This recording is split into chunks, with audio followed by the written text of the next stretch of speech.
আল্লাহ পাক জান্নাতের বাগান বানিয়ে দিয়েছেন।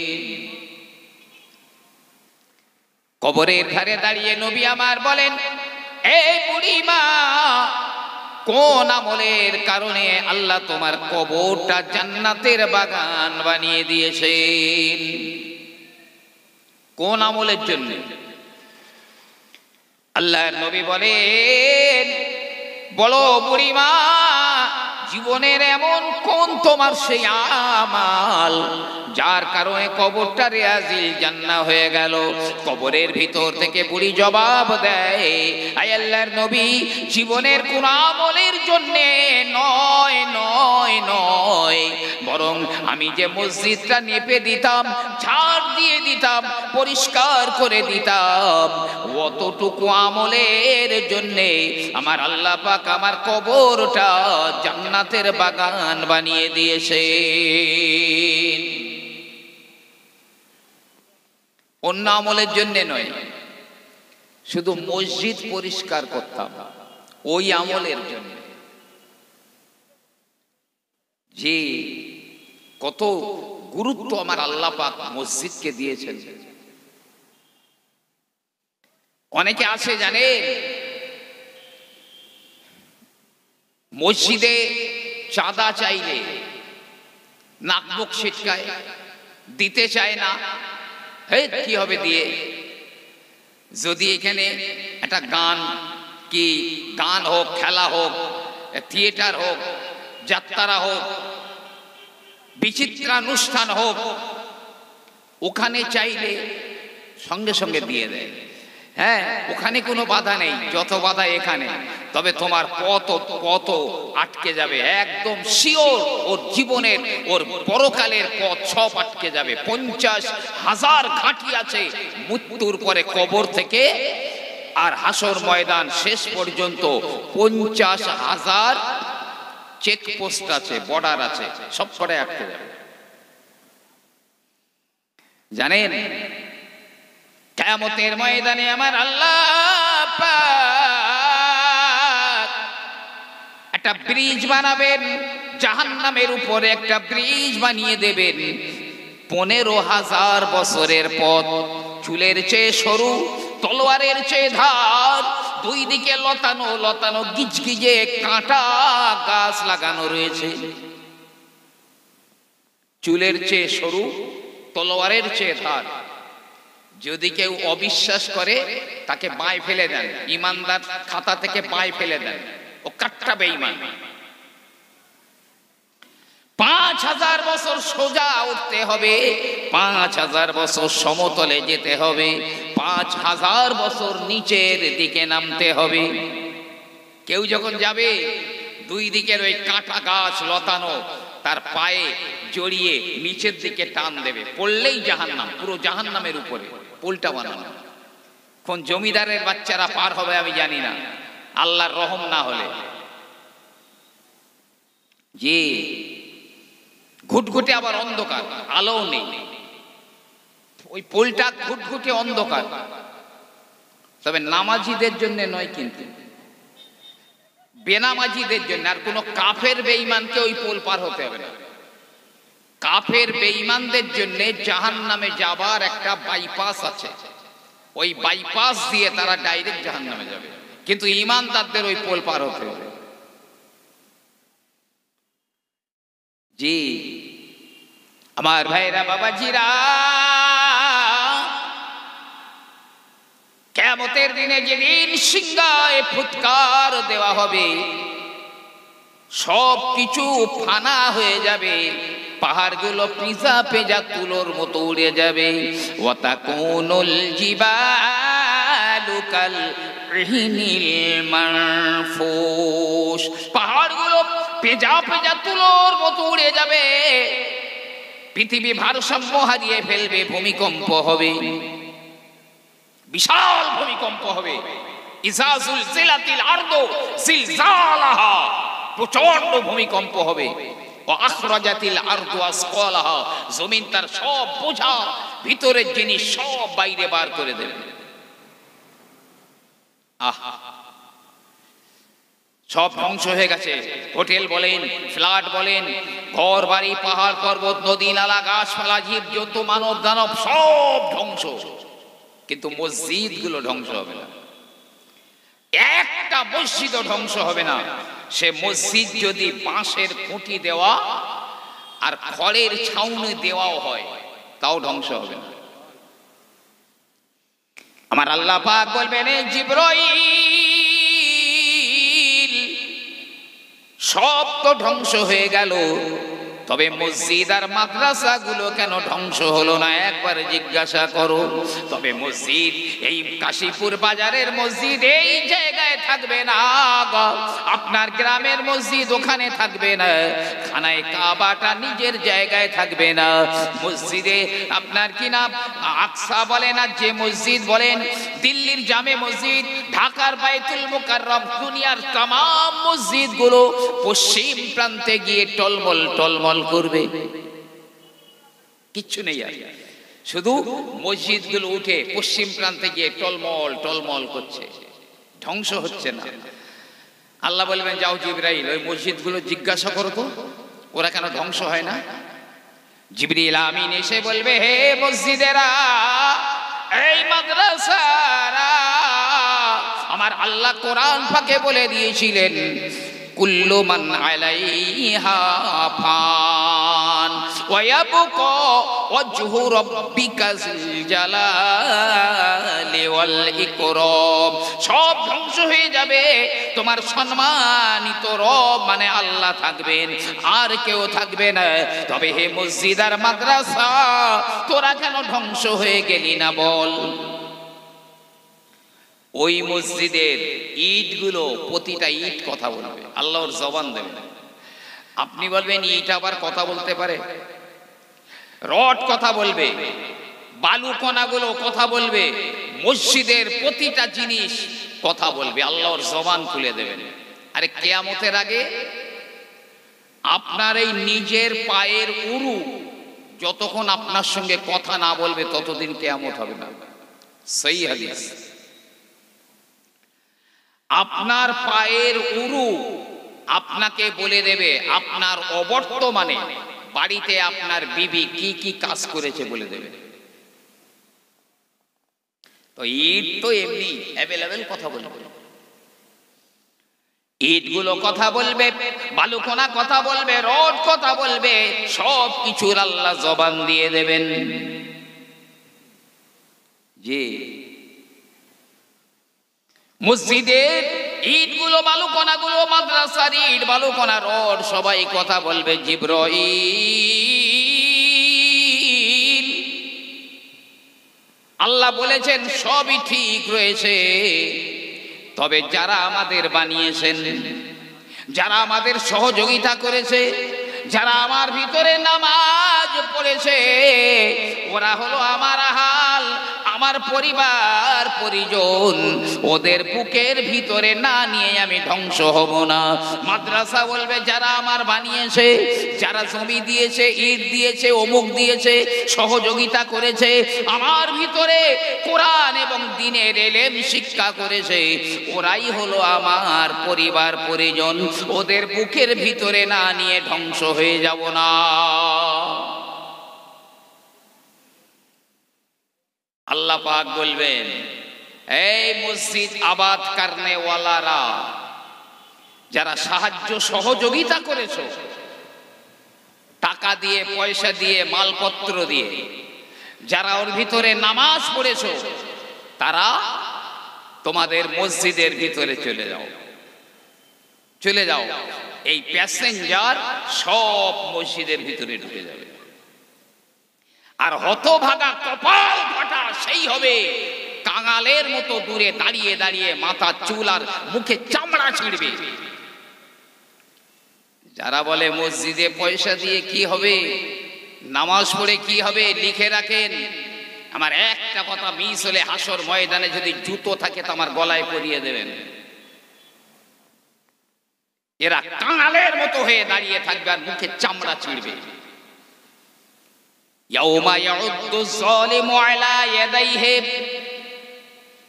এই কাঙালগুলো নিজেদের হাতের বড় বড় নখ দিয়ে মুখের চামড়াগুলো ছিঁড়ে ছিঁড়ে ছিঁড়ে ছিঁড়ে বলবে, হায় আমার দুর্ভোগ, হায় আমার আফসোস রে, যদি দুনিয়ার বুকে ওই কাফির বেঈমানদের সঙ্গে বন্ধু না করতাম, নবী মুহাম্মদুর রাসূলুল্লাহর তরিকা অনুসরণ করতাম, আজ আমার কপালে চরম দুর্ভোগ আর হতো না।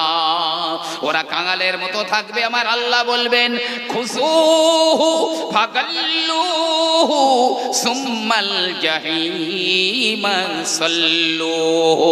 আল্লাহ বলবে ধর ওই বেয়াদব কটার ধর, দড়িয়া তো বেঁধে ফেলে দে, ফাগাল্লুহু বেঁধে ফেলে দে, সুম্মাল জাহিম সাল্লুহু তারপরে ওদের জাহিমের ভিতরে ফেলে দিয়ে আয়।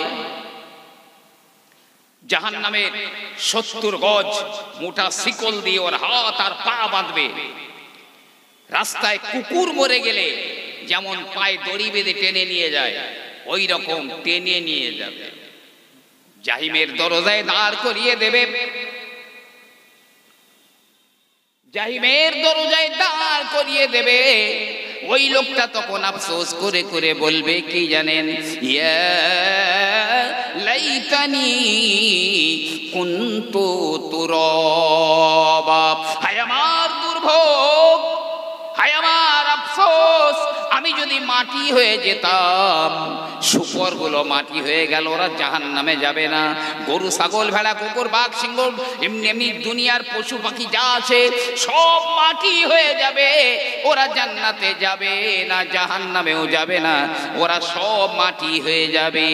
ওই হতভাগাগুলো বলবে, হায় আমার আফসোস, দুনিয়ায় মানুষ না হয়ে যদি আমি গরু, ছাগল, ভেড়া, কুকুর, শুকর হতাম, আজ আমার কপালে এমন দুর্ভোগ হতো না।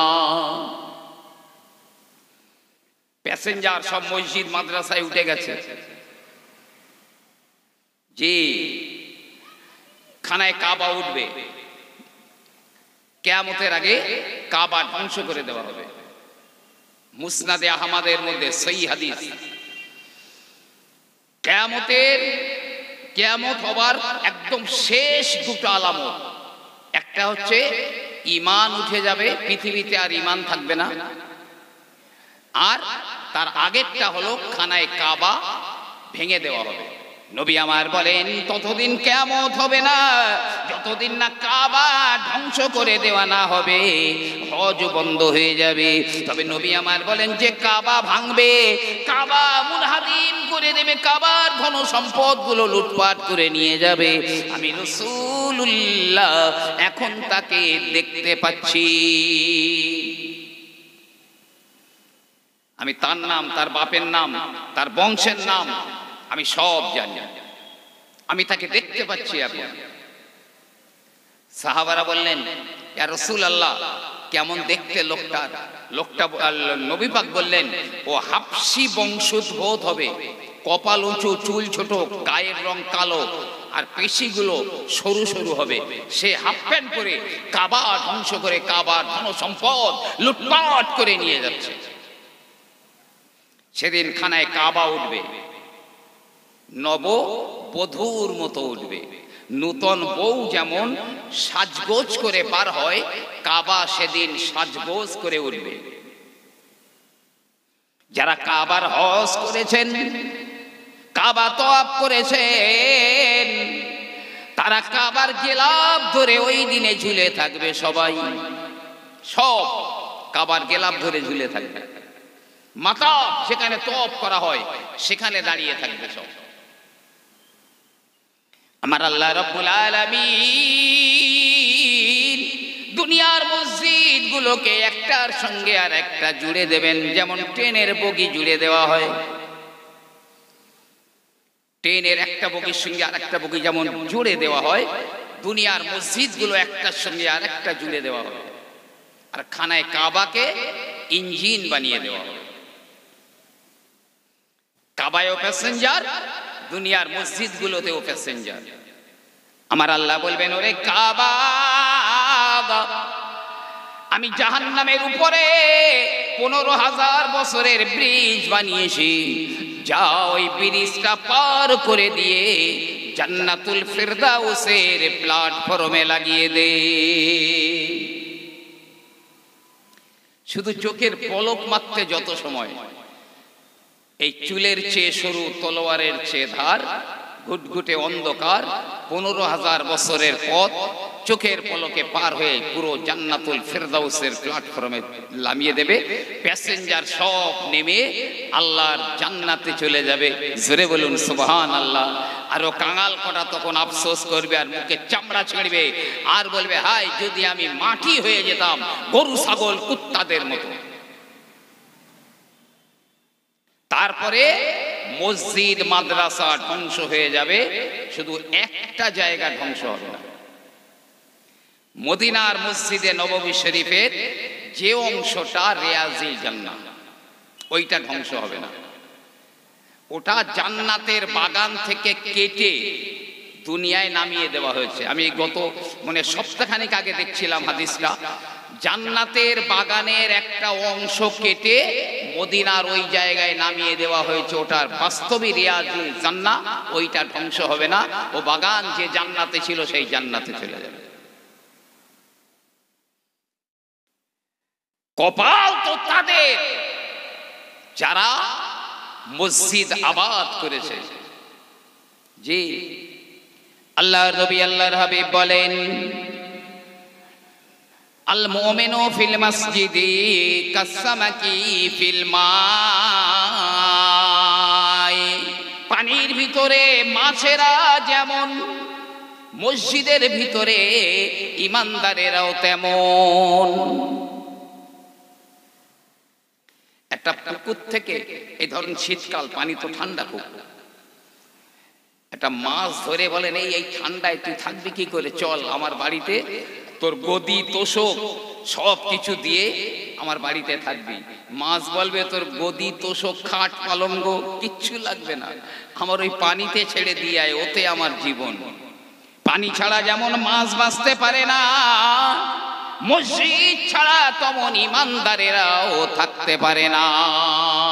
পানির ভিতরে মাছ যেমন, মসজিদের ভিতরে ইমানদারেরা তেমন। একদল মানুষ আছে জানেন, মসজিদে ঢুকলে যেন মনে হয় জেলখানায় ঢুকেছে, কখন বার হবে, কখন বার হবে। ঠিক পেছন টান মেরে মেরে একদম পেছনের কাতারে দাঁড়াবে। খুব তাড়াতাড়ি হয় সেটা আলাদা কথা, খুব ব্যস্ততা থাকে আলাদা কথা, পিছনের কাতারে দাঁড়াবে। অথচ আল্লাহর নবী আল্লাহর হাবিব বলেন, মসজিদের প্রথম কাতারে নামাজ পড়ার ফজিলত আর গুরুত্ব যদি আমার উম্মাতেরা জানতো, তাহলে কারা কারা প্রথম লাইনে দাঁড়াবে তার জন্য মসজিদের বাইরে লটারি কাটতে হতো। লটারিতে যাদের নাম উঠবে তারাই প্রথম কাতারে দাঁড়াবে। আর 2 নম্বর, আযান দেওয়া। আযান দেওয়া গুরুত্ব কত আর ফজিলত কত যদি জানতো, তাহলে আযান দেওয়ার জন্য লটারি কাটতে হতো, যার নাম লটারিতে বার হতো সেই আযান দিত, যে সেই আযান দিত। জানেন, যাদের দিলগুলো, অন্তরগুলো মসজিদের ভিতরে পড়ে থাকে, রজুলুন কলবুহু মুআল্লাকুন ফিল মসজিদে, যে ইমানদারের অন্তরটা মসজিদের ভিতরে লটকানো থাকে, ও মাঠে যাক বাজারে যাক যেখানেই যাক না কেন মন পড়ে রয়েছে মসজিদের ভিতরে। কি হবে তাহলে? মনে রাখুন, কিয়ামতের দিনে গাছপালা, ঘর বাড়ি, পাহাড় পর্বত থাকবে না, গোটা দুনিয়াটা সমতল হয়ে যাবে। সমুদ্র থাকবে না, পুকুর পুষ্করণী থাকবে না, ছোট একটা গর্ত খুঁজে পাওয়া যাবে না, পৃথিবীটা সমতল হয়ে যাবে। এবারে সূর্য এখন এই পৃথিবী থেকে 9,30,00,000 মাইল দূরে রয়েছে। 9,30,00,000 মাইল দূরে সূর্য রয়েছে। ওই সূর্যের যে উত্তাপ, তার 20 কোটি ভাগের 1 ভাগ দুনিয়াতে পড়ে। সূর্যের যে উত্তাপ তার 20 কোটি ভাগের 1 ভাগ পৃথিবীতে পড়ে। আমরা দেখে এসেছি চৈত্র বৈশাখ মাসের দিকে কেমন রৌদ্র পড়েছিল। আর যারা হজে গেছেন তারা আর বলতে হবে না কি পরিমাণ রৌদ্র গরম ওখানে। তো সে তো 20 কোটি ভাগের 1 ভাগ। তাতে কেউ এসি, কেউ আইসক্রিম, কেউ কোল্ড ড্রিঙ্কস গাছতলায় কি করলে ঠান্ডা হয়। কিন্তু না না না, নবী আমার বলেন কিয়ামতের ময়দানে হাত্তা ইয়াকুনু মিকদারা মিলিন, সূর্যরও আসবে 1 মাইল মাটি থেকে, জমিন থেকে 1 মাইলের ভিতরে। জমিন থেকে 1 মাইলের ভিতরে সূর্য থাকবে। তখন আর 20 কোটি ভাগের 1 ভাগ নয়, টোটাল সব জমিনের উপরে পড়বে। মন দিয়ে শুনবেন, এখন 9,30,00,000 মাইল দূর থেকে 20 কোটি ভাগের 1 ভাগ পড়লে যদি দুনিয়ার অবস্থা এমন হয়, তাহলে কিয়ামতের দিনে সেদিন গাছপালাও থাকবে না, ঘরবাড়ি পাহাড় পর্বতও থাকবে না। 1 মাইলের ভিতর থেকে যদি ওই 20 কোটি ভাগ সব জমিনে পড়ে, অবস্থা কি হবে? আমরা তো কোথাকার কোন সার, আদম নবী কেঁদে সারেদার হয়ে যাবে, আল্লাহ বাঁচাও বাঁচাও বাঁচাও। নূহ নবী কাঁদবেন, আল্লাহ আমাকে বাঁচাও। এমনি করে ইব্রাহিম নবী কাঁদবেন, আল্লাহ আমি কারো জন্য কাঁদি না, আমার পিতার জন্য আমি কাঁদি না, আমি ইব্রাহিমকে তুমি আজ আমার বাঁচিয়ে দাও। ইসমাইল নবী কাঁদবে, আল্লাহ আমি আমার মা হাজেরার জন্য কাঁদি না, তুমি আমি ইসমাইলকে আজ বাঁচিয়ে দাও। মুসা নবী কাঁদে, আল্লাহ আমি কারো জন্য কাঁদি না গো মাওলা, শুধু আজকে আমি মুসা তুমি আমাকে বাঁচিয়ে দাও। ঈসা নবী কাঁদবেন, ও আমার আল্লাহ আমার মা মরিয়মের জন্য কাঁদি না, তুমি আমাকে আজ বাঁচিয়ে দাও। এমন করে দুনিয়াতে যত নবী রাসূলেরা এসেছেন সবাই নিজের জন্য কেঁদে জারে জার হয়ে যাবে। জমিনটা তামা হয়ে যাবে, টকটকে লাল হয়ে যাবে, পায়ে জুতা থাকবে না, গায়ে জামা থাকবে না, পরনে কাপড় থাকবে না। সূর্য তো 1 মাইলের ভিতরে। আইনাল মাফার, আজ কোথায় পালাবে? এই আজ পালাবে কোথায়? দুনিয়ার যত পীর পয়গম্বর ওলিয়া উলিয়া গৌস, কত ভাজি গাজী আলেম ওলামা সবাইকে দেশারে জার হয়ে যাবে। শুধু আমার আপনার নবী কাঁদবেন, ও আমার আল্লাহ আমার আল্লাহ গো গো, আমি আমি আমি কারো জন্যে নাই, আমি আমার জন্যে কাঁদি না আল্লাহ, আমি আমার মা বাপের জন্যে কাঁদি না গো। ও আমার আল্লাহ আমি বাঁচতে চাই না গো, আমি আব্দুল্লাহর বেটা মুহাম্মদ রাসূল আমি বাঁচতে চাই না, শুধু আমার গুনাহগার উম্মত গুলোকে তুমি আজ বাঁচিয়ে দাও। শুধু আমার নবী উম্মতের জন্য কাঁদবেন, আল্লাহ আমাকে বাঁচাতে হবে না, আমি বাঁচতে চাই না, আমার উম্মত গুলোকে বাঁচাও। আরে সব নবীদের খবর যদি ওই হয়, আমার মতো জমিদারের খবর কি হবে?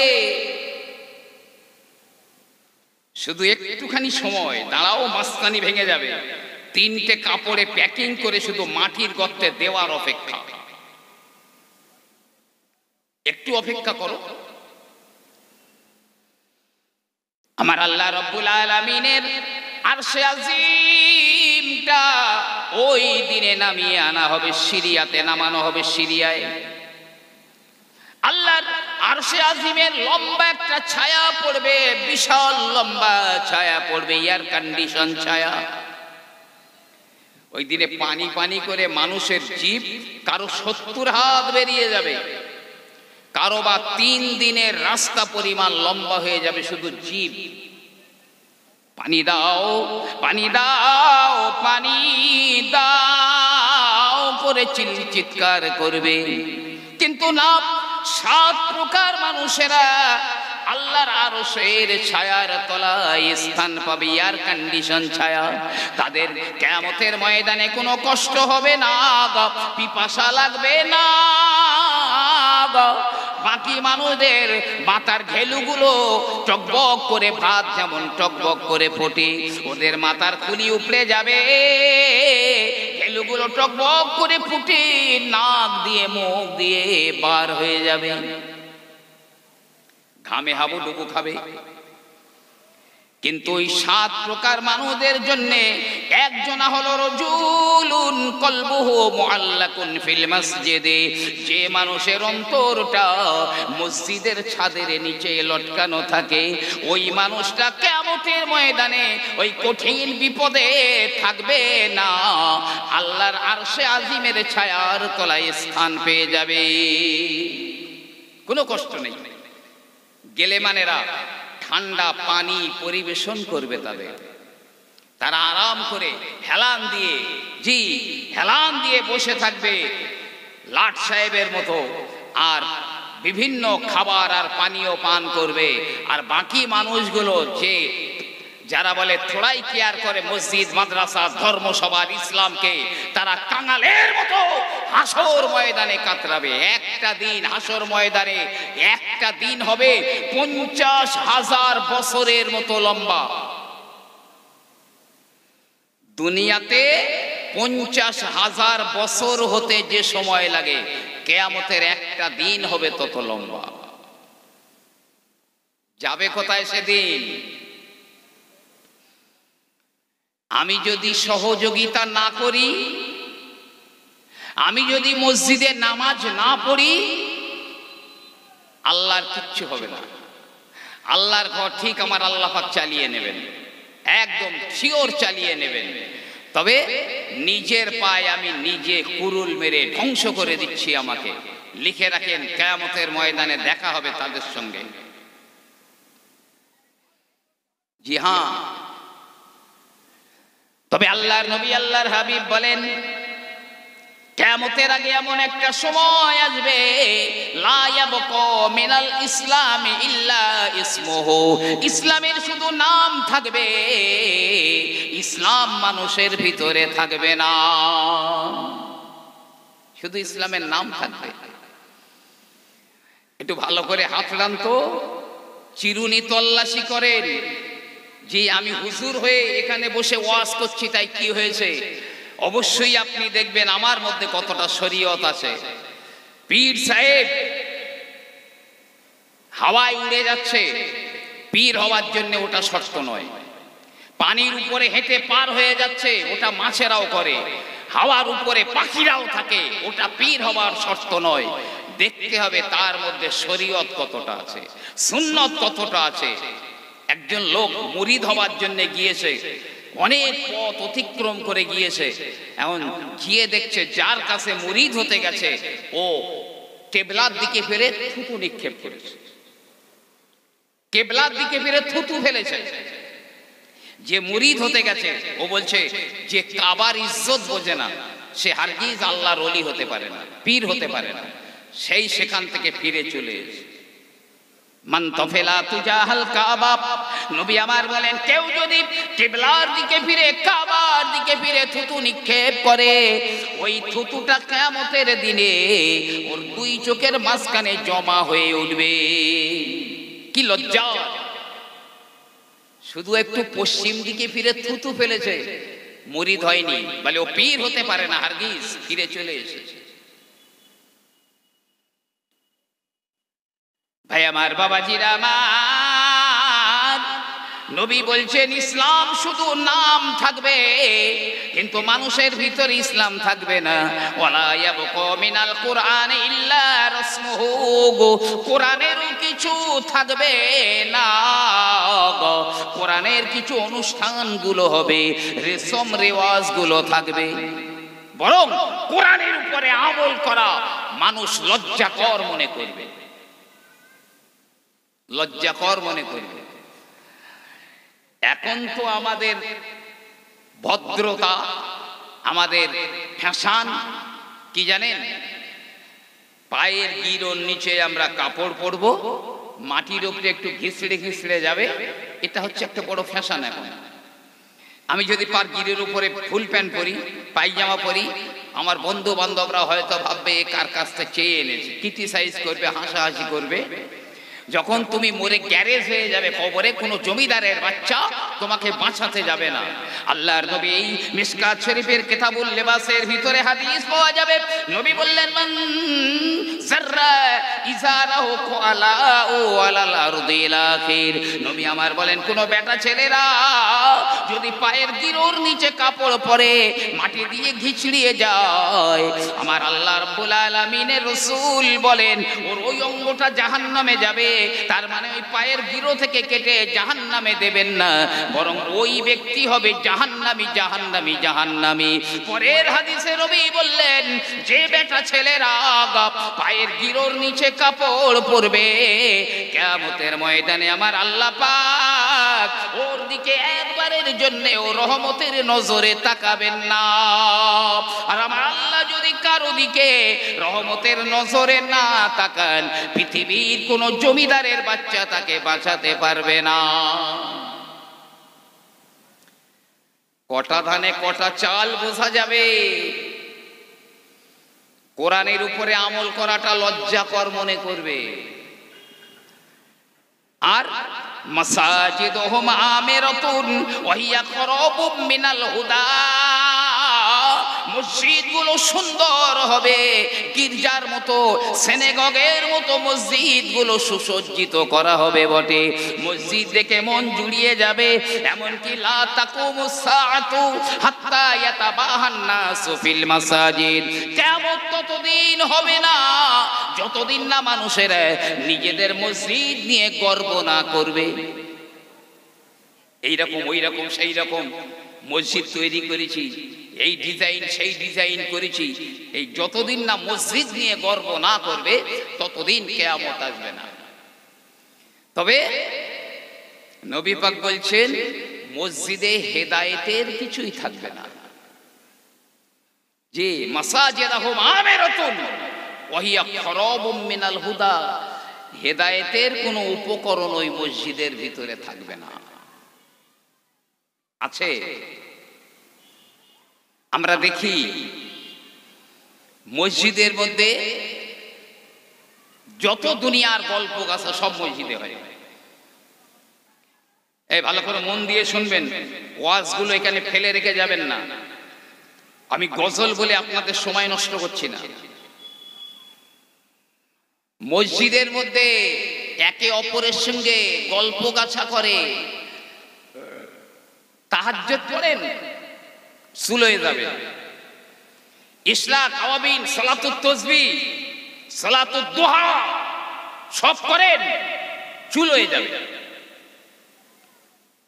নবী আমার বলেন, মান তাকাল্লামা বিকালামিদ দুনিয়া ইন্না খামসাতা মাওয়াদিন আহাবাতাল্লাহু আমালাহু 70 সানাহ ওয়া ফি রিওয়ায়াতিন 40 সানাহ। আল্লাহর নবী বললেন, দুনিয়ার এমন 5টা জায়গা রয়েছে, যে 5টা জায়গায় যদি কোনো দুনিয়াদারির একটা কথাও বলে, তার যে আমল আল্লাহর দরবারে কবুল হয়ে গেছে, ওই কবুল হওয়া 70 বছর অথবা অন্য রিওয়ায়াতে 40 বছরের কবুল হওয়া আমালগুলো বরবাদ হয়ে যাবে।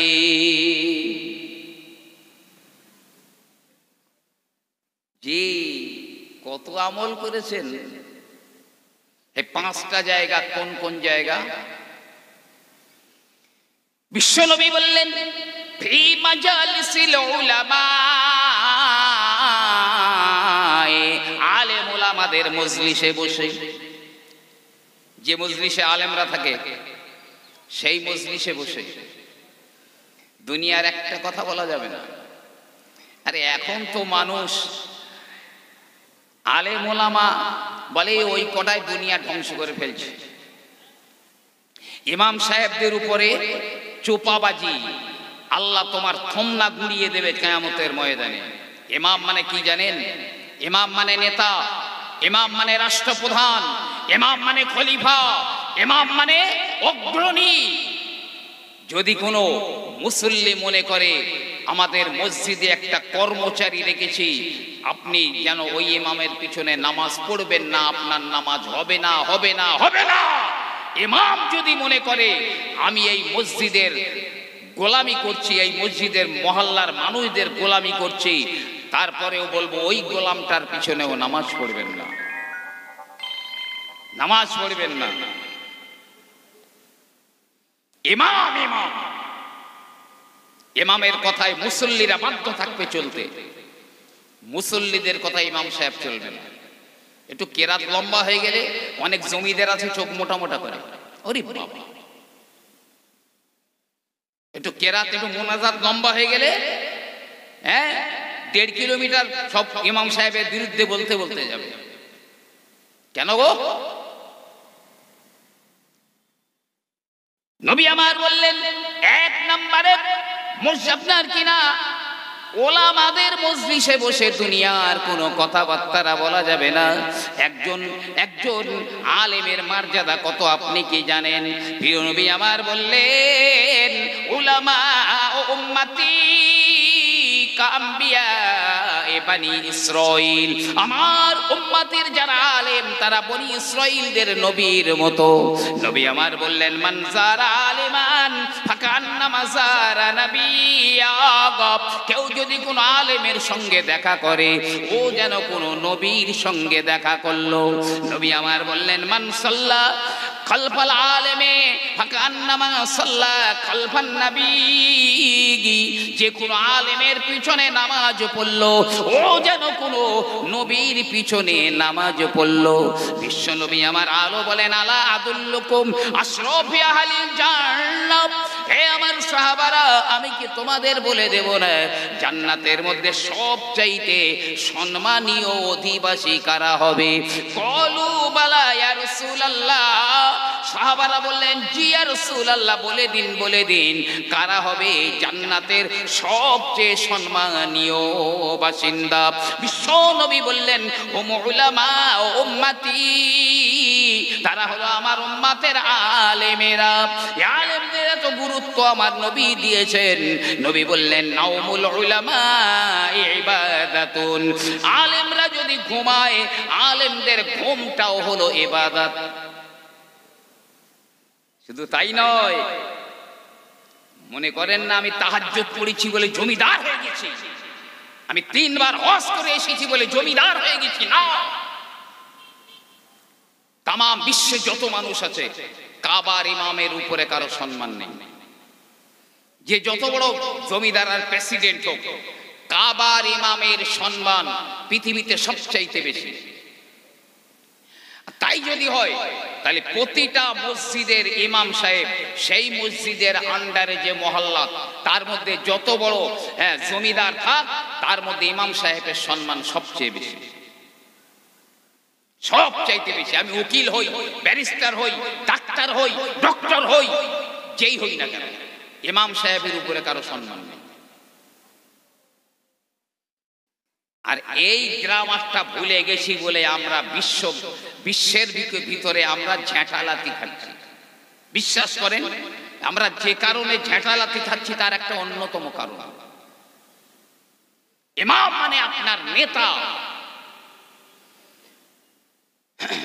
তাহলে বলেছি দুনিয়ার 5টা জায়গা আছে, সেখানে দুনিয়ার একটা কথা বললে 70 বছর অথবা 40 বছরের কবুল হওয়া আমল বরবাদ হয়ে যাবে। 1 নাম্বার ফি মাজালিসিল উলামায়ে, আলেমদের মজলিসে। 2 নম্বরে নবী আমার বললেন ইনদা তিলাওয়াতিল কুরআন, কোরআন তেলাওয়াত করবার সময় নিজে তেলাওয়াত করুন আর অন্যই তেলাওয়াত করুন। ওই জায়গায় দুনিয়ার কোনো কথা যদি আপনি বলেন তাহলে 70 বছরের কবুল হওয়া আমল বরবাদ হয়ে যাবে। যেখানে কোরআন তেলাওয়াত হচ্ছে জবানে স্টাবলার মেরে রাখেন। জি।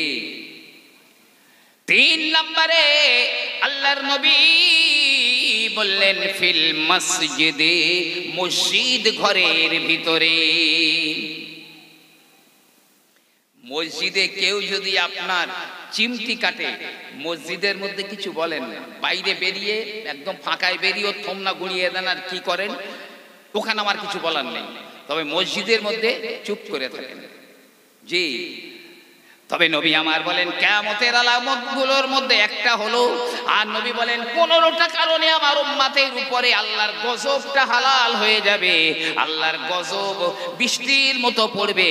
15টা কারণে, তার মধ্যে একটা হলো জহরাতিল আসওয়াতু ফিল মাসাজিদে, মসজিদ সমূহের ভিতরে জোরে জোরে কথাবার্তার আলোচনা হবে। আর ইসলাম যে শুধু নাম থাকবে, মানুষের কাছে থাকবে না, তা আরো একটা জায়গায় বোঝা যায়। জুম্মার দিনে খুতবা হচ্ছে, আমি নিজে দেখেছি খুতবা হচ্ছে, আরে এত বড় বড় দাড়ি, যে দেখলে মনে হবে ফেরেশতা বসে রয়েছে। খুতবার সময় ও দিব্যু আর একজনের সঙ্গে কথাবার্তা বলছে। জানেন, আজান, সানি আজান মানে খুতবার আজান, আজান হয়ে গেলে আর খুতবা শেষ না হওয়া পর্যন্ত এর মধ্যে যদি কেউ কথা বলে, তার জুম্মার নামাজ সহি হবে না।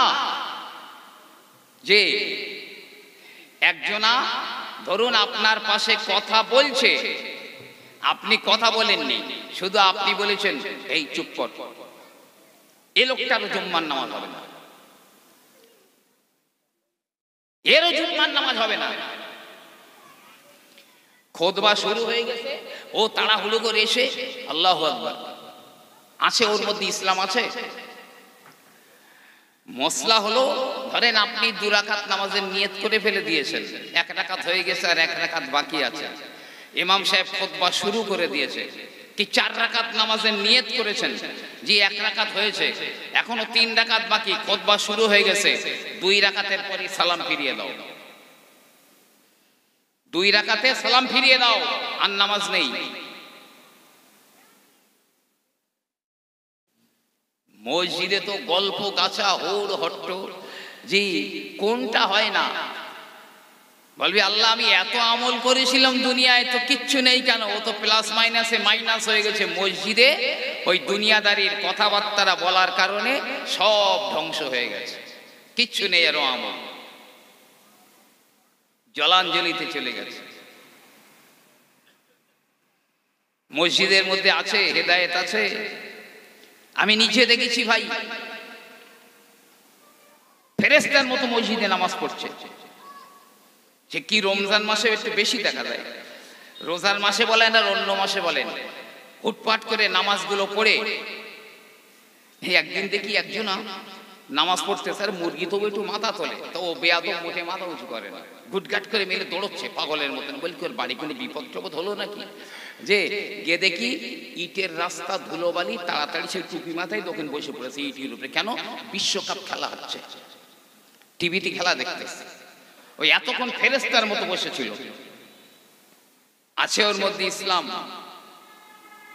যে মসজিদে ফেরেশতার মতো নামাজ পড়তেছে, মসজিদে নামাজ পড়ে হুটপাট করে পার হচ্ছে এখনো মসজিদের বারান্দায়, মানে মসজিদের বাউন্ডারিও পার হয়নি, তাড়াতাড়ি মাথায় একটা হাত দিয়েছে আর পকেটে একটা হাত দিয়েছে, মানে একটা ঢোকাবে আর একটা বার করবে। টুপিটা ঢোকাবে এটা তো বুঝতে পারলাম, আর বার করবে কি ওটা মনে হয় নিশ্চয়ই আমার আর বলে দিতে হবে না। আছে মসজিদে হেদায়েত। মসজিদে নামাজ পড়ে বেরে একদম গোল হয়ে সাহেব বিবি হরতন রইতন টিস্কা টিক্কা ইস্কামান গুটগাট করে মেতেছে। আছে ওর মধ্যে ইসলাম। নবী আমার বলেন কিয়ামতের আগে এক মসজিদ মানুষেরা নামাজ পড়বে, তবে না না না, ওই এক মসজিদ মুসল্লিদের ভিতরে একজন ঈমানদার মানুষ পাওয়া যাবে না। একজনও ঈমানদার পাওয়া যাবে না। আর মসজিদের নামাজের মধ্যে কারুর মন থাকবে না, কারুর ক্ষেত খামারে, কারুর বাজারে, বিভিন্ন জায়গায় তাদের মন ছড়িয়ে থাকবে, নামাজের ভিতরে মন থাকবে না। হজ করে এসেছি আমি, মসজিদে প্রথম কাতারে গিয়ে বসি, খুব নামি দামি ব্যক্তি আমি। আচ্ছা দেখি না আপনাদের দিকে হয়তো বা নিশ্চয়ই নেই, এদিকে বড় বড় আলেম ওলামারা আছে, আমি অন্যান্য সাইটের কথা বলছি। যে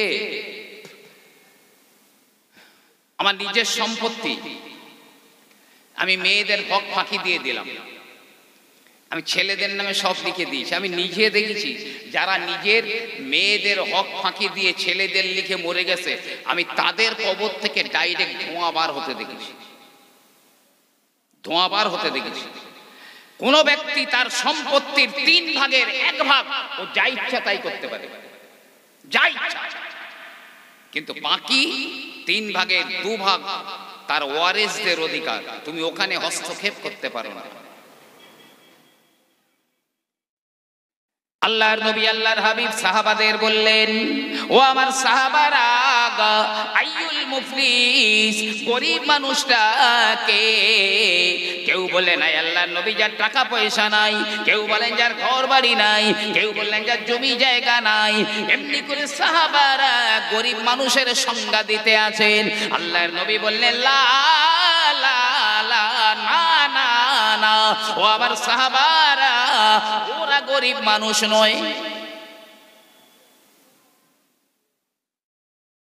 সাহাবারা বললেন, আল্লাহু ওয়া রাসূলুহু আলাম, হুজুর আল্লাহ আল্লাহর রাসূল জানেন গরিব মানুষ কে। নবী আমার বললেন, ও আমার সাহাবারা, গরিব মানুষ তো সেই যে লোকটা পাহাড় পাহাড় পাহাড় পরিমাণ নেকি নিয়ে কিয়ামতের ময়দানে উঠবে। পাহাড় পাহাড় পরিমাণ নেকি নিয়ে উঠেছে কিয়ামতের মাঠে। নেকি ভারী হয়ে গেছে, গোনার পাল্লা হালকা হয়ে গেছে, নেকি তো অনেক। আমার আল্লাহ পাক ফেরেশতাদের বলবেন, ইনতালিকু আবদি ইলাল জান্নাহ, যাও যাও আমার এই বান্দাকে জান্নাতে নিয়ে যাও। ফেরেশতারা জান্নাতে নিয়ে যাচ্ছে, পেছনের একদল লোক দৌড়াবে, আল্লাহ ওই যাকে জান্নাতে যেতে বলেছেন একটু ফিরিয়ে আনেন, আমাদের কিছু অভিযোগ আছে ওর বিরুদ্ধে। আল্লাহ বলেন, এই ফেরেশতারা ওরে ফেরা ফেরা ফেরা, এর নামে অভিযোগ আছে। ফিরিয়ে আনা হলো, কি অভিযোগ? বোন বলবে, আল্লাহ পাক ও হলো আমার ভাই, ও আমার ফারাজ ফাঁকি দিয়েছিল, আমি দুনিয়াতে কিছু বলতে পারি না, চোখ রাঙিয়ে ভয় দেখিয়েছিল, খুন করবে বলেছিল, আল্লাহ এখন বিচার চাই। আল্লাহ বলবে, এটা তো হাসর ময়দান, এখানে কি দেবো? তোর যে পরিমাণ হক ফাঁকি দিয়েছে, তোর ভাইয়ের ওই নেকি আছে পাহাড় পাহাড় পরিমাণ, সেই পরিমাণ নেকি নিয়ে তুই চলে যা। বোন চলে গেল। মেয়েরা বলবে, আল্লাহ পাক ও হলো আমার আব্বা, আল্লাহ ওই সম্পত্তি সব ছেলেদের নামে লিখিয়ে দিয়েছিল, আমাদের হক ফাঁকি দিয়েছিল, বিচার চাই। আল্লাহ বলবে, যা তোর বাপের ওই পাহাড় পরিমাণ নেকি থেকে তোর যে পরিমাণ হক ফাঁকি দিয়েছিল অতটা নেকি নিয়ে চলে যা। ভাইপো বলবে, আল্লাহ আমার চাচা আমার সম্পত্তি ফাঁকি দিয়েছিল, আল্লাহ বলবে, যা ওখান থেকে নেকি নিয়ে যা। কারো স্ত্রী গিয়ে দাঁড়াবে, আল্লাহ এ আমার স্বামী, ও আমার দেনমোহর পরিশোধ করেনি, আল্লাহ বলবে ওর নেকি থেকে নিয়ে চলে যা। এমনকি কারোর ক্ষেতের আল দিয়ে আসতে আসতে যদি একটা ছোট্ট ধান ছিঁড়ে খান, ওর জন্যেও কিয়ামতের ময়দানে নেকি দিয়ে দিতে হবে। আল্লাহ মনে করে দেবে ওই খেতওয়ালা, নেকি দিয়ে দিতে হবে। নবী পাক বলছেন, কেউ যদি বলে আল্লাহ ও বিনা অপরাধে আমার গালে চড় মেরেছিল, কি একটা গালি দিয়েছিল, কি একটা কটু কথা বলেছিল, আল্লাহ বলবে তুই কি চাস?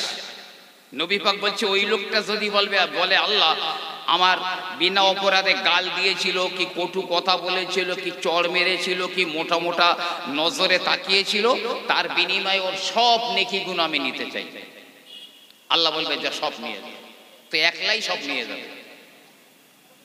যে এই পাওনাদারেরা নেকি নিতে নিতে নিতে নিতে পাহাড় পাহাড় পরিমাণ নেকি সব শেষ, কিন্তু এখনো পাওনাদারেরা লাইন। আমার আল্লাহ রাব্বুল আলামিন বলবেন, হে আমার বান্দারা, হে আমার বান্দিরা, ওর তো নেকিগুলো শেষ হয়ে গেল, তোদের আমি কি দেব রে?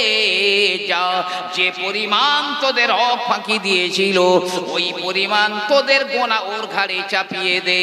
পাওনাদারদের গোনাগুলো ওর ঘাড়ের উপরে চাপিয়ে দেওয়া হবে। আপনার পাওনাদারদের গোনা জমে জমে পাহাড় পরিমাণ গোনা জমে যাবে। আমার আল্লাহ পাক বলবেন, ইনতালিকু আবদি ইলান নার, এই বান্দাকে এখন আমার জাহান্নামে নিয়ে যাও। ওই লোকটা গরিব মানুষ, যাচ্ছিল জান্নাতে, এখন ও জাহান্নামে যাচ্ছে। ওই তো হচ্ছে সবচেয়ে গরিব মানুষ, যে সম্পত্তির লোভ বড্ড। বাপ মারা গেছে, সম্পত্তি নিয়ে দুই ভাইয়ের মধ্যে একটা ঝামেলা বেঁধে গেছে, ওই জমি জমি করে। এ বলে আমার, ও বলে আমার, এই করে একটা ঝামেলা, মারপিট হতে যাবে। বড় ভাই বলছে, শোন, মারপিট করিস নি, শোন, আমাদের মুযহাবের ইমাম আবু হানিফা রহমাতুল্লাহ আলাইহি হায়াতে আছেন, চল ওখানে গিয়ে আমরা একটা ফায়সালা করে আছি, হুজুর যে মসলা দেবেন আমরা সেই অনুপাতে মসলা মেনে নেব, চলো। ভাই আপনাদের অসুবিধা হচ্ছে নাকি? আজকাল কিন্তু ওয়াজ শোনা লোক খুব কম আছে। যে এখন ইমামে আজম আবু হানিফা রহমাতুল্লাহ আলাইহির বাড়ির সামনে গিয়ে দেখছেন, হুজুর বাড়ি আছেন? একটা বাচ্চা বার হয়ে এসেছে, এসে বলছে, হুজুর বাড়ি নেই। গেছে কোথায়? কোথায় গেছে? বলছে ওই মাঠে পানি আনতে গেছে। তা দুই ভাই বলছে, এক কাজ কর, এখানে দাঁড়িয়ে সময় নষ্ট না করে চল আমরা যাই, এই পথ দিয়ে তো হুজুর আসবেন, তো হুজুরের সঙ্গে একটু কথাবার্তা বলে নেবো রাস্তায়। দুই ভাই যাচ্ছে, পথিমধ্যে এক জায়গায় ইমামে আজমের সঙ্গে দেখা হয়ে গেল। আসসালামু আলাইকুম। ওয়ালাইকুম আসসালাম। কি খবর বাবা? বলে, হুজুর একটু আপনার কাছেই তো এসেছিলাম। কেন? বলে, একটা একটু মসলা জানতে এসেছিলাম, জমি জায়গার ব্যাপার। ইমামে আজম আবু হানিফা হুজুর বলছে, দাঁড়াবো, একটুখানি দাঁড়াও, একটুখানি দাঁড়াও। গায়ে একটা এরকম পরিষ্কার রুমাল ছিল, তো যে মাটির উপরে দাঁড়িয়ে রয়েছেন, কারোর ক্ষেত হবে বা অন্য কোনো মালিকের জায়গা হবে, সেখানে এই রুমালটা বিছিয়ে দিয়েছেন, দিয়ে পানির যে কলসি বা যাই থাকুক ছিল সেইটা রুমালের উপরে বসিয়ে দিয়েছে। এখন এই দুই ভাই বলতে, স্যার এই লোক কি ফতোয়া দেবে? কলসিটা তো নিচে রাখলে মিটে যেত, তা ঘটা করে আবার সেই রুমাল বিছিয়ে তার উপরে রেখেছে, এ লোক কি ফতোয়া দেবে? চল ফিরে চল। আর দুই ভাই ঘুরেছে, চলে যাবে বলে ইমাম সাহেব বলছে, হুজুর এই তোমরা বললে একটা ফতোয়া জানবো, মসলা জানবো, তো ফিরে যাচ্ছ? বলছে, হুজুর আমাদের মসলাটা পরে বলছি, আগে আপনার মসলাটা বলুন। আপনি কেন কলসিটা নিচে না রেখে রুমাল বিছিয়ে তাতে রাখলেন? তারপর আমাদের ফতোয়া। ইমামে আজম আবু হানিফা রহমাতুল্লাহ আলাইহি আমার নবী পাকের একটা হাদিস বললেন, ও বাবারা, আমার রাসূলুল্লাহ বলেছেন, মান আখাযা শিবরাম মিনাল আরদি যুলমান ইউতাওয়াকাহু ইয়াউমাল কিয়ামাতি 70 আরদিন। যে ব্যক্তি দুনিয়াতে কারোর এক বিঘত জমি জোর করে আত্মসাৎ করে নেবে, 1 ইঞ্চি জমিও যদি জোর করে আত্মসাৎ করে নেয়, কিয়ামতের মহাময়দানে আমার আল্লাহ পাক এই শতবক জমিনটা তার গলায় লটকে দেবেন, মাদুলের মতো ঝুলিয়ে দেবেন, আর বলবেন, হতভাগা, দুনিয়াতে তোর জমির স্বাদ ছিল, সম্পত্তির স্বাদ ছিল, যা আজ এই শতবক জমিনটা হাসরের ময়দানে গলায় ঝুলিয়ে ঝুলিয়ে বেড়া। বাবা, এই যে মাটিতে আমি দাঁড়িয়ে রয়েছি, এই জমিটা আমার না, আমার বাবার নয়, এই জমির মালিক অন্য কেউ। এখন আমি আমার এই পানির কলসিটা যদি এখানে রাখি, কলসির তলা তো ভিজে আছে, এখন অন্য লোকের ক্ষেতের মাটির এতটা, এক জমির এতটা মাটি বা ধুলোবালি আমার কলসির তলায় জড়িয়ে যাবে। মালিকের অনুমতি ছাড়া অন্যের জমির 10 গ্রাম ধুলোবালি হলেও আমি ইমামে আজম আমার বাড়িতে চলে যাবে। কিয়ামতের ময়দানে আল্লাহ যদি বলে, এই আবু হানিফা, সলিমুদ্দির ক্ষেতের 10 গ্রাম মাটি তার বিনা অনুমতিতে তোমার বাড়ি গিয়েছিল, দাঁড়াও 7 তবক জমিন তোমার গলায় ঝুলিয়ে দেব, তখন কি হবে? তাই আমার রুমালটা বিছিয়ে দিলাম, তার উপরে কলসি রেখে দিলাম, লোকের জমির মাটি আমার বাড়ি যাবে না। আমি কলসি তুলে নিয়ে আমার রুমালটা জোরে জোরে ঝাড়া দেব, যার ক্ষেতের ধুলোবালি তার খেতে পড়ে থাকবে। ইমামে আজমকে কিয়ামতের ময়দানে আর 7 তবিক জমিনটা বয়ে বেড়াতে হবে না। হক দেখেছেন? রাস্তায় তো বাজারে 5 টাকার কয়েন দেখলে কেউ পাছা পাতে রাখে, যেন অন্য কেউ দেখতে না পায়। কি জমানা! আমি হযরতে ওমর রাদিয়াল্লাহু আনহুর জমানার একটা কথা বলছি, খুব মহব্বতে একবার দুরূদ শরীফ পড়েন, আল্লাহুম্মা সাল্লি আলা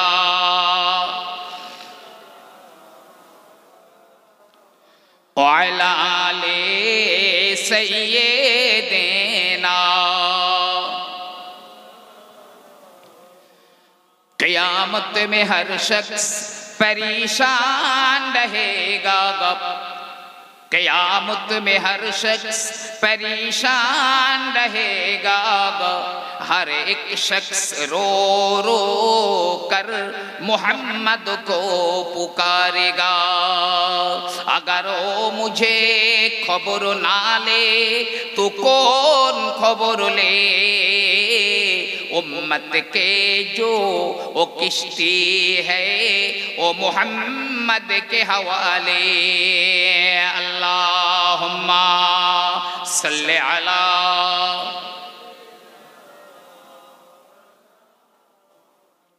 ওয়ালা আলি সাইয়্যিদিনা। বলছি আমি ঘটনাটা, তবে মনে থাকবে না।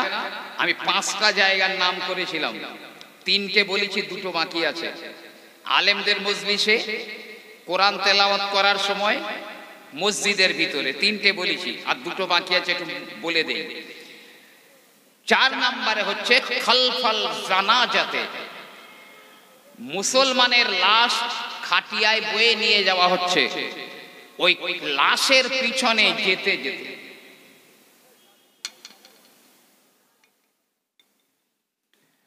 লাশের পিছনে যেতে যেতে যদি কেউ দুনিয়ার কথাবার্তা বলে, তার 70 বছরের কবুল হওয়া আমল বরবাদ হয়ে যাবে। এটা মনে রাখবেন অবশ্যই। এটা অ্যাভেলেবেল হয়। কেউ আপনাকে কথা বলতে বাধ্য করলেও আপনি তাকে ইশারা ইঙ্গিতে থামিয়ে দিন, বরং লাশের পিছনে যাচ্ছেন, কলেমা পড়ুন, দোয়া দরুদ পড়ুন। জি হ্যাঁ। আর 5 নম্বরে ফিল মাকবারে, কবরস্থানের ভিতরে ঢুকে, গোরস্থানের ভিতরে ঢুকে কেউ যদি দুনিয়ার একটা কথা বলে, যে আজ বেগুন কত বিক্রি হয়েছিল, তোর পুকুরে মাছ কত হয়েছিল, যে এই রকম কোন দুনিয়াদারির একটা কথা বলবে, গোরস্থানের মধ্যে ঢুকে 40 অথবা 70 বছরের আমল বরবাদ হয়ে যাবে। 5টা জায়গার কথা মনে রাখবেন। তো আসুন,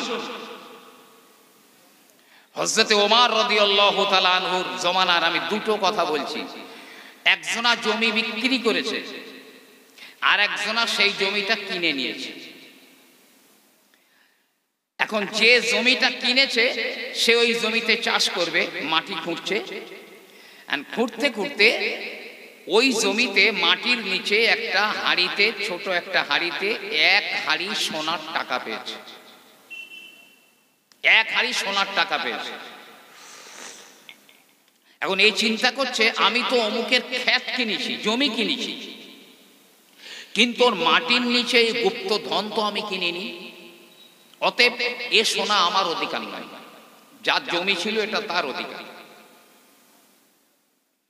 এখন যার কাছ থেকে জমি কিনেছে তার কাছে গিয়েছে, ভাই আমি তো আপনার জমি কিনেছিলাম।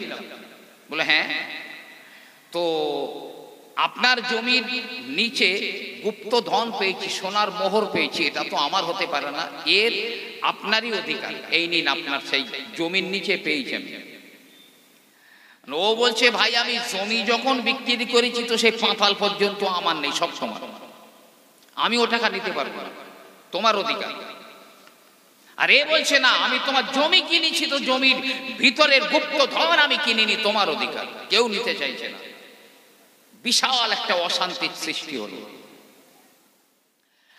এখন বিচারটা দেওয়া হলো হযরতে ওমর রাদিয়াল্লাহু আনহুর কাছে। আরে হক সম্পর্কে কত সচেতন ছিলেন তারা। খলিফা ওমরের কাছে বিচার দেওয়া হলো। হযরতে ওমর শুনবার পরে বললেন, এ ভাইরা, তোমাদের দুজনার ভিতরে কারো কি কোনো বিবাহযোগ্য মেয়ে আছে? একজনে বলছে জি হুজুর, আমার একটা মেয়ে আছে, বিয়ে দেওয়ার মতন। অপরজনকে হযরতে ওমর বললেন, তোমার কি কোনো বিবাহ দেওয়ার মতো ছেলে আছে? বলে জি ইয়া আমিরাল মুমিনিন, আমার একটা ছেলে আছে, বিবাহ দেওয়ার মতো বয়স হয়ে গেছে। হযরতে ওমর বললেন, যাও যাও যাও, এই টাকা কারো নিতে হবে না, তোমার ছেলে আর তোমার মেয়ের সঙ্গে বিয়ে দাও, আর এই টাকা ওদের পারপাস খরচ করে দাও। হক যাইতাই কথা নাই, কোটি কোটি কোটি মানুষ জাহান্নামে যাবে হক মারার জন্য।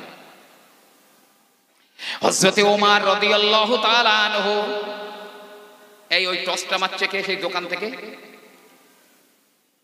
কে ওটা? ওই বেয়াদবটা কে?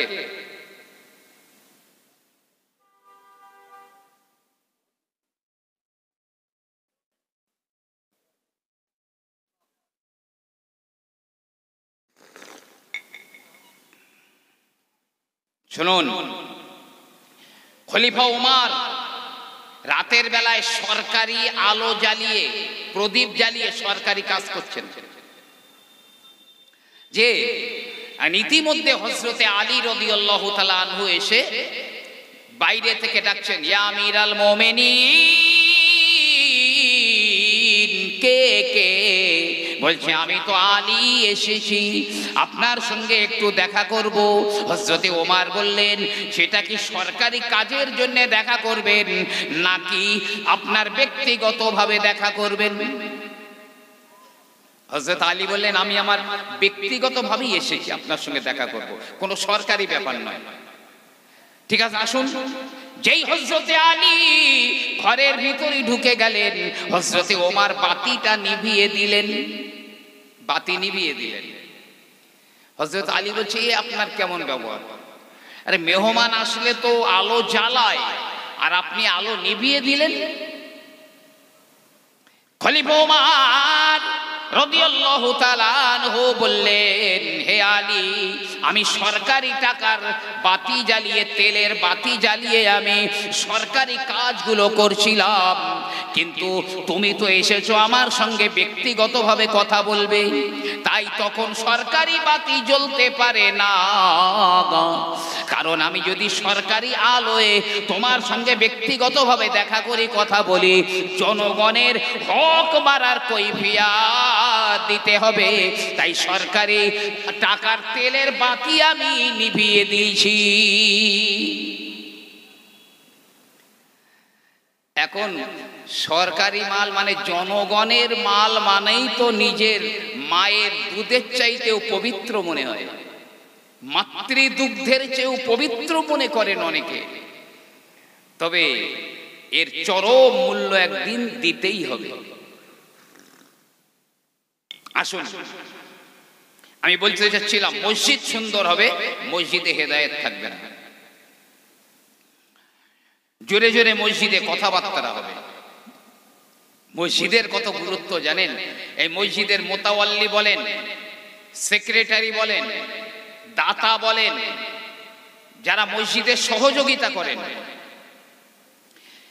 কিয়ামতের মাঠে আল্লাহ মিজানের পাল্লা দিয়ে নেকি আর গুনাহ ওজন করবেন।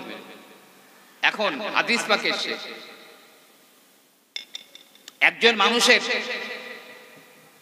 নেকির পাল্লা খুব হালকা হয়ে গেছে আর গুনার পাল্লা একদম ঝুঁকে গেছে বিশাল। এখন তার উপায় নেই, জাহান্নামে যেতে হবে।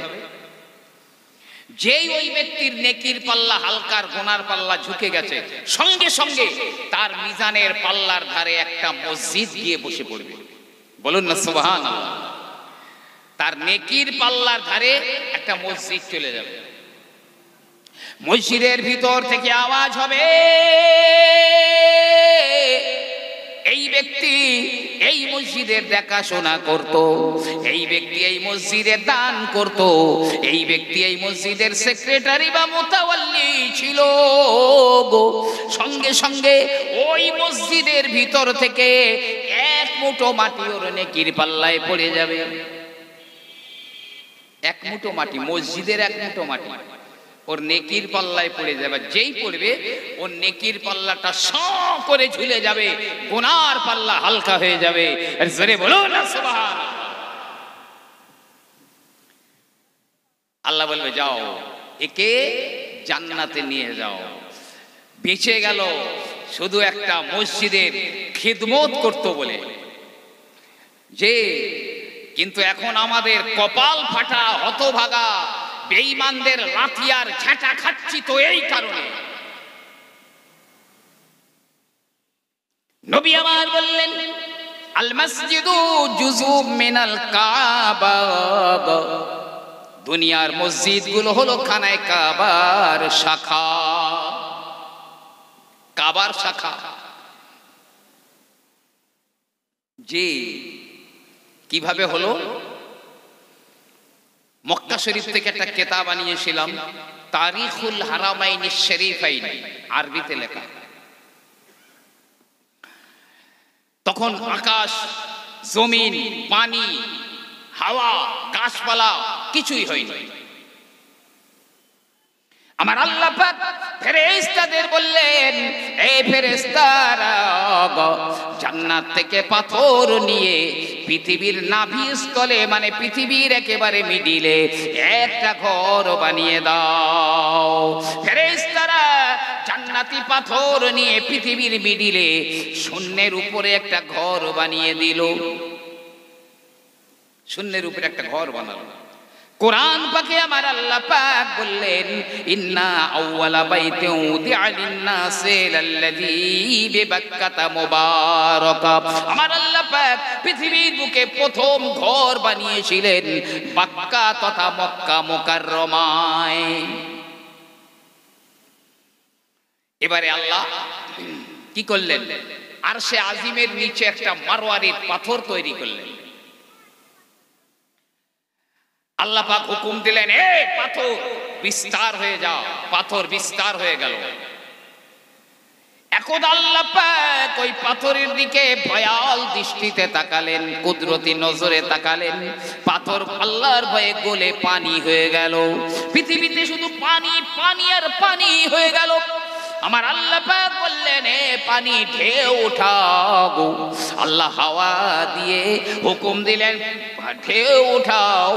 পৃথিবীর ওই তামাম পৃথিবী ব্যাপী পানিতে ঢেউ উঠে গেল। ওই ঢেউগুলো খানায় কাবার নিচে গিয়ে আছড়ে পড়লো। ঢেউ লেগে লেগে গ্যাজা জমে গেল, গ্যাজা জমে গেল, ফেনা জমে গেল, মাটি মতো হয়ে গেল। আমার আল্লাহ পাক বলেন, ও জিবরাইল, ওই কাবার নিচে জমে যাওয়া গ্যাজা এক মুঠো নিয়ে গোটা দুনিয়ায় ছড়িয়ে দাও গো। এক মুঠো ওই জমে যাওয়া গ্যাজা নিয়ে জিবরাইল ছড়িয়ে দিলেন। আল্লাহ পাক এই জমিনটা বানিয়ে দিলেন, ভূখণ্ড হয়ে গেল। জান্নাত থেকে যতগুলো পাথর আনা হয়েছিল কাবা বানাবার জন্য, একটা পাথর বেশি হলো, কাবায় লাগলো। একটা পাথর কাবায় লাগলো না, বেশি হয়ে গেল। ওই পাথরটা কাঁদে, শিশু বাচ্চারা যেমন কাঁদে, ওই পাথরটা তেমন করে কাঁদে।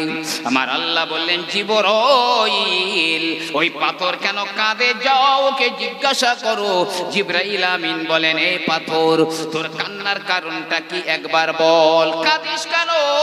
পাথর বলে, জিবরাইল যদিও আমি জান্নাতি পাথর, তারপরেও বলি আমি আল্লাহর ঘরে লাগতে পারলাম না, এই জন্যেই আমি কাঁদি। আমি আল্লাহর ঘরে লাগতে পারলাম না। আপনার অন্তর কোনোদিন কেঁদেছে? আমার শ্রম, আমার অর্থ, আমার টাকা পয়সা আল্লাহর ঘরে লাগলো না, আফসোস হয়েছে কোনোদিন? আল্লাহর জান্নাতটা অত সহজ নাকি সরকারি মাল? লাইন দিলেই পেয়ে যাব? পাথর কাঁদছে, আমি কাঁদছি শুধু এই জন্যে যে আমি আল্লাহর ঘরে লাগতে পারলাম না, এই জন্যে কাঁদছি। জিবরিল আমিন আল্লাহকে বললেন, আল্লাহ পাক পাথরের কান্নার কারণ হলো এই। আমার আল্লাহ বলেন, ও জিবরাইল পাথরটাকে গুঁড়ো করে দাও, চূর্ণ বিচূর্ণ করে দাও। জিবরিল আমিন আলাইহিস সালাম টানার ঝাপটা মেরে দিয়েছেন, পাথরটা চূর চূর হয়ে গেল। এবার আমার আল্লাহ বলেন, ও জিবরাইল ওই পাথরের কুচিগুলো নিয়ে পৃথিবীর জমিনে ছড়িয়ে দাও। আমরা যেমন পাটির দানা ছড়াই, এমন করে জিবরাইল পৃথিবীর জমিনে পাথর কুচিগুলো ছড়িয়ে দিলেন। নবী আমার বললেন, ওই পাথরের কুচি যেখানে একটা পড়েছে, ওই জায়গায় কালে কালে একটা মসজিদ তৈরি হয়েছে। যদি আটলান্টিক মহাসাগরের মাঝখানে কোনো পাথরের কুচি পড়ে থাকে, কালে কালে ওখানে চর জমে যাবে, জনবসতি গড়ে উঠবে, সেখানেও একটা মসজিদ তৈরি হবে। এই জন্য নবী বলেছেন, আল মসজিদু জুজউম মিনাল কাবা। দুনিয়ার মসজিদগুলো খানায়ে কাবার ব্রাঞ্চ বা খানায়ে কাবার শাখা। ওই কাবা তৈরি করার 40 বছর পরে আল্লাহ মসজিদুল আকসা বাইতুল মুকাদ্দাস ফেরেশতাদের দিয়ে বানিয়েছিলেন। সর্বপ্রথমে ফেরেশতাদের দিয়ে বানিয়েছিলেন।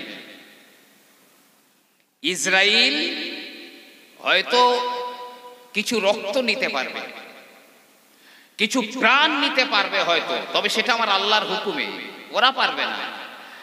যে আর বাইতুল মুকাদ্দাসের বিজয় পৃথিবীর কোন জমিদারের বাচ্চা আটকে রাখতে পারবে না।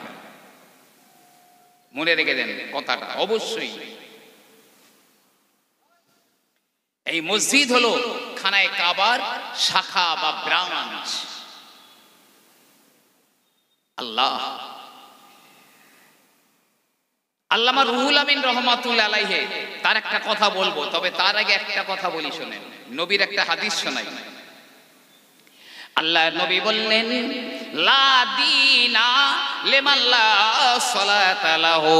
ওই লোকের কোনো ধর্ম নাই, ওই ব্যক্তির কোনো ধর্ম নাই যার নামাজ নাই, তার কোনো ধর্ম নেই। অন্য রিওয়ায়াতে আল্লাহর নবী বলেন, লা সাহাবুন লিমান লা সালাতা লাহু। ইসলাম ধর্মের মধ্যে তার কোনো অংশ নাই যার নামাজ নাই। ইসলাম ধর্মের মধ্যে কোনো অংশ নাই তার যার নামাজ নাই। জি নবী আমার, বিশ্ব নবী আমার বলেন, নামাজ হলো ইসলামের অন্যতম একটা স্তম্ভ। যে নামাজ পড়লো ইসলামের ওই পিলিয়ারটা সে মজবুত করে রাখলো, আর যে নামাজ পড়লো না সে ওই ইসলামের অন্যতম পিলিয়ারকে ভেঙে গুঁড়িয়ে দিল, ইসলাম ধর্মটাকেই গুঁড়িয়ে দিল। আল্লাহ সিনি মতো দেখবে। প্রিয় নবী আমার বলেন, লাকাদ হামামতু আনা আমুরা ফিতিয়াতি ইলাখির। নবী আমার বললেন, আমার বড় ইচ্ছা হয় মুয়াজ্জিনকে বলি, মুয়াজ্জিন আযান দাও গো। কিছু জওয়ান ছেলেদেরকে বলি, তোমরা শুকনো কাঠ জোগাড় করে আনো। মুয়াজ্জিনের আযান শুনে যারা নামাজ পড়তে এলো না, মুয়াজ্জিনের আযানে যারা এলো না, আমি নবী আমার বড় ইচ্ছা হয় ওই কাঠ দিয়ে ওদের ঘর বাড়িগুলো পুড়িয়ে ছারখার করে দিই, তবে ওদের বাড়ি শিশুরা রয়েছে, নারীরা রয়েছে, এই কারণে আমি নবী ওদের ঘরগুলো পুড়িয়ে দিতে পারলাম না।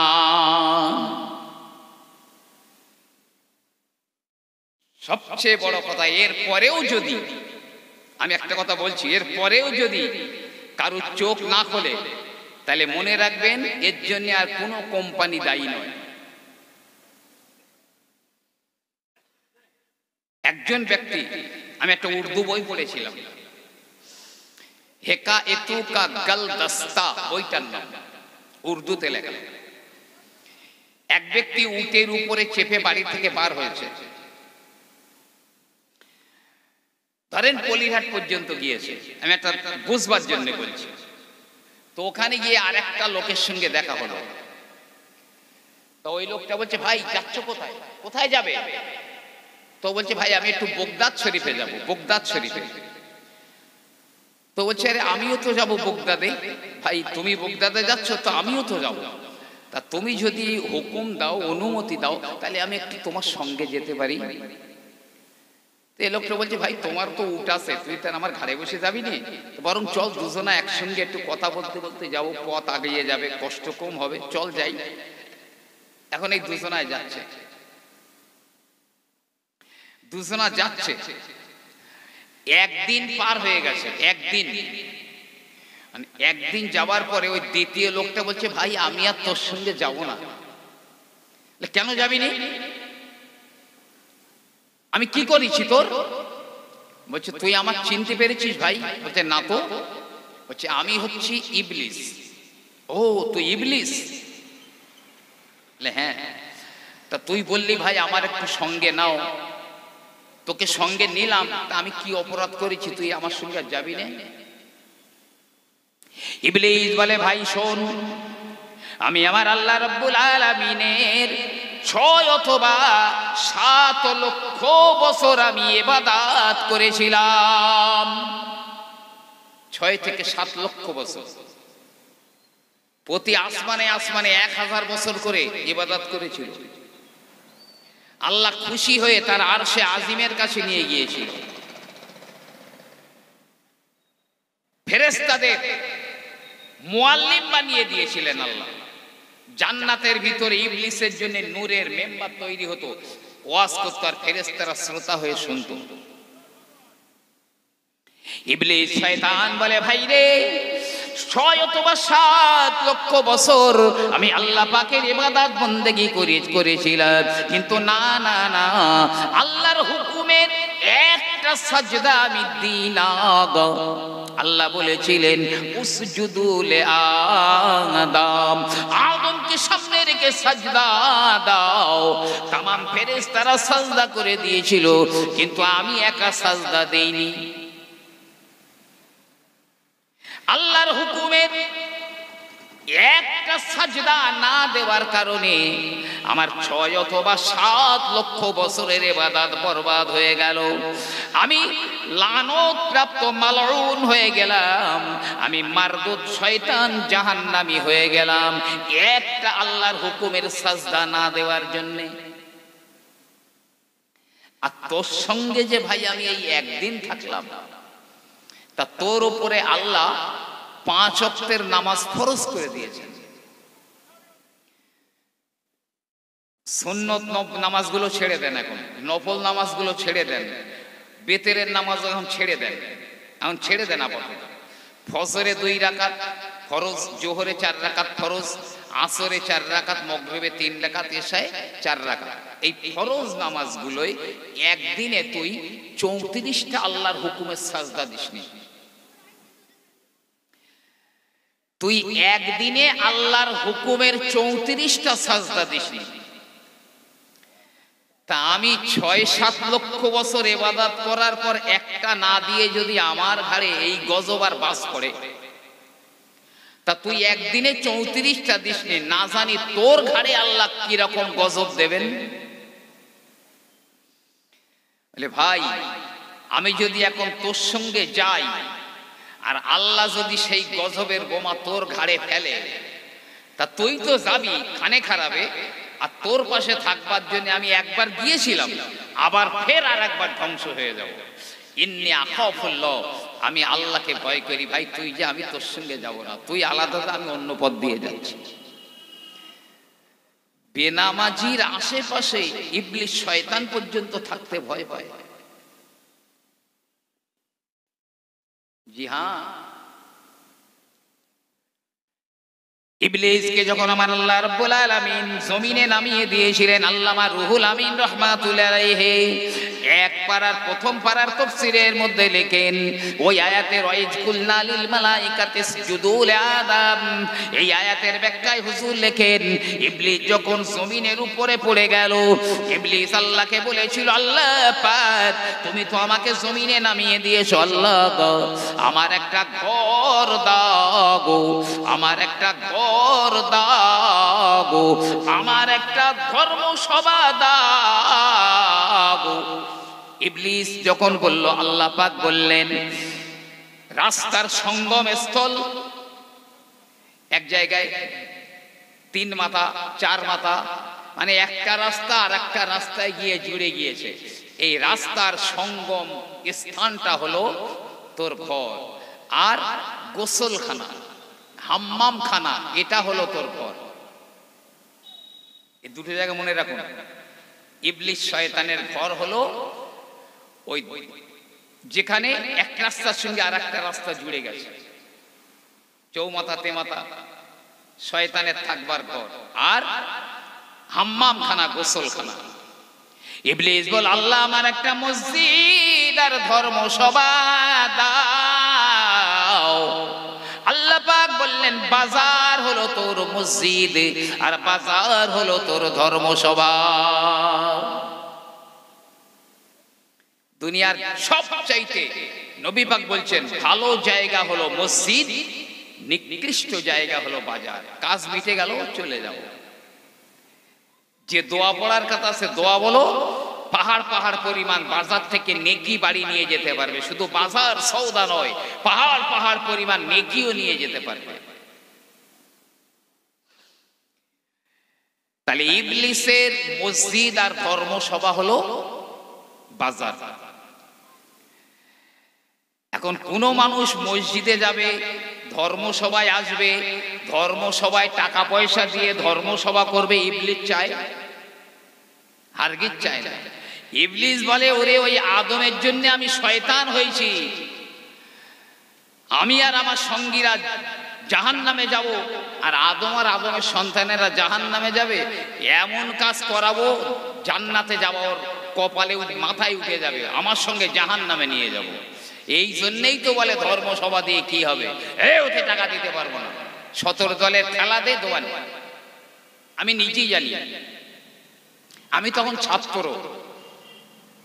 তখন ছাত্র, তা আমাদের মাদ্রাসার ইসালে সওয়াব হতো, তো গ্রামে গ্রামে আমরা কালেকশন করতে যেতাম। আমার খুব ভালো মনে আছে, কালেকশন করতে যেতাম ওই ইসালে সওয়াবের জন্য। জি, তা একজনার আল্লাহ এত বড় লোক করেছে, দেয়ালগুলো এইরকম মোটা মোটা, কলকাতা থেকে বাইজি এনে আনন্দ করত। আর ভাদ্র মাসে মা বোনেরা লেপ কাঁথা রোদে দেয়, সে টাকা রোদে দিত। তার বাড়ি গিয়ে চাঁদা চাইলে বলে, জলসার জন্য আসিসনি, ইসালে সওয়াবের জন্য আমি তো চাঁদা দেইনি, যদি গান টান হয় বলিস, আমি চাঁদা দেবো। আল্লাহ বলে, তোর ঘরে দুপুরে বাসকাল বল, আমার নিয়ামত পেয়ে তুই নাশুকরি করছিস। সেই লোকটা জানেন যখন মরে গেল, আর মরবার আগে তার ঘরের আলমারি, দরজা, জানালা, জি খাট পালঙ্গ সব বিক্রি হয়ে গেছে। আর মরে যাওয়ার পরে কাফন কেনার টাকা ছিল না, লোকের কাছে ভিক্ষা করে টাকা পয়সা নিয়ে তার কাফন দিতে হয়েছে। জমিদার একদিন বলেছিল, ধর্মসভায় চাঁদা দেই না, খেলা গান হলে বলিস চাঁদা দেব। আল্লাহ কিভাবে তার ধ্বংস করে দিয়েছে দেখেছেন? ইবলিস বলল, আল্লাহ রাব্বুল আলামিন মসজিদ পেলাম, ধর্মসভা পেলাম, তবে আমার মসজিদের আজান কে দিবে? আল্লাহ গো, আমার মুয়াজ্জিন দাও গো। আমার আল্লাহ বললেন, বংশী বদনেরা তোর মুয়াজ্জিন। বাঁশি বাজায়, মিউজিক করে, এরাই হচ্ছে তোর মুয়াজ্জিন। যে ইবলিস বলছে, আল্লাহ আমার নামাজ দাও। আল্লাহ বললেন, ড্যান্স দেওয়া আর হাততালি দেওয়া, করতালি দেওয়া, এটা হলো তোর নামাজ। আল্লামা রুহুল আমিন রহমাতুল্লাহ আলাইহি তিনিও বলছেন, লেখকের চিন্তা ভাবনা, হাততালি দেওয়াটা ইবলিসের নামাজ। আল্লাহর নামাজ পড়তে পারি না, ভালো মিউজিক হলে ইবলিসের মুয়াজ্জিন যখন আজান দেয়, আমার ঘরের সুসন্তানরা যে তার সামনে গিয়ে ডিস্কো ড্যান্স দেয় না, ব্রেক ড্যান্স দেয়, ইবলিসের নামাজ পড়ে। যে বিশেষ কোনো ব্যাপারে হাততালি দেয়, ইবলিসের নামাজ পড়ে, ও আল্লাহর নামাজ পড়ে না। আল্লাহ ওরে চিনি মতো দেখবে? জি আমার ভাইয়েরা, বাবাজিরা, আমার আল্লাহ রব্বুল আলামিন, আমি মসজিদের কথা বলছিলাম, আল্লাহ পাক মসজিদকে এত ইজ্জত দিয়েছেন জানেন? কোন ছেলের যদি বিয়ে না হয়, কোন মেয়ের যদি বিয়ে না হয়, কি করবেন আপনি? মাওলানা তারিক জামিল সাহেব লিখছেন কি জানেন? কোন ছেলের বিয়ে হয় না, ও যদি প্রতিদিন মসজিদে গিয়ে ঝাড়ু দিয়ে দেয়, ঝাড় দিয়ে দেয়, অতি শিগগিরই আমার আল্লাহ পাক তার একটা নেককার স্ত্রী দান করবেন। শুধু মসজিদ যদি ঝাড় দিয়ে দেয়, পরিষ্কার করে দেয়, কোনো মেয়ের বিয়ে হচ্ছে না, তো মেয়েটা তার ভাইকে বলছে, ভাই আমি তো এখন মসজিদে উঠতে পারি না, তা আমার হয়ে তুমি একটু ভাই মসজিদটা ঝাড় দিয়ে দাও। বোনের হয়ে ভাই যদি মসজিদ ঝাড় দিয়ে দেয়, তাহলে অতি শিগগিরই আল্লাহ ওই মেয়েটাকে নেককার একটা স্বামী দান করবেন, নেককার স্বামী দান করবেন। এই জন্য আল্লাহর নবী বললেন, মান বানা মসজিদান লিল্লাহি বানাল্লাহু লাহু বাইতান ফিল জান্নাহ। কেউ যদি আল্লাহর জন্য, আল্লাহর রাস্তে মসজিদ বানিয়ে দেয় বা মসজিদে সহযোগিতা করে, টাকা পয়সা দিয়ে, শ্রম দিয়ে যদি সহযোগিতা করে, আমার আল্লাহ পাক তার জন্য জান্নাতের ভিতরে বড় একটা মহল বানিয়ে দেবেন। একটু জোরে বলুন না সুবহানাল্লাহ। এই মসজিদে কোবার নাম শুনেছেন আপনারা? মসজিদে কোবা, জি মদিনা থেকে কিছুটা পিছনে মসজিদে কোবা। আহা, আল্লাহর নবী হিজরত করে মদিনার দিকে চলে যান। মদিনায় ঢুকবার আগে কোবা নামক পল্লীতে আমার রাসূলুল্লাহ কয়েকটা দিন অবস্থান করেছিলেন। কোবায় গিয়ে নবী আমার বললেন, হে কোবার মানুষেরা, আমি তোমাদের এখানে একটা মসজিদ বানাতে চাই। আরে অন্য কিছু নবী পাকের চিন্তা হলো না, ঘর বাড়ি ফেলে রেখে যাচ্ছেন মদিনায়, অচেনা জায়গায়, নিজের ঘর কিভাবে হবে সেই চিন্তা নয়। নবী বললেন, আমি এখানে একটা মসজিদ বানাতে চাই। আহা, কুবার মানুষেরা রাজি হয়ে গেল। জি ইয়া রাসূলুল্লাহ, ভাই একটু তাকবীর দেন, নারায়ে তাকবীর, নারায়ে তাকবীর। সিলসিলায়ে মুজাদ্দিদে জামান, সিলসিলায়ে ফুরফুরা শরীফ, আওলাদে মুজাদ্দিদে জামান, মাসলাকে মুজাদ্দিদে জামান, নারায়ে তাকবীর। ভাইজান বিদায় নিলাম, আসসালামু আলাইকুম। খুব মহব্বতে উচ্চ আওয়াজে দরুদ আল্লাহুম্মা সাল্লি আলা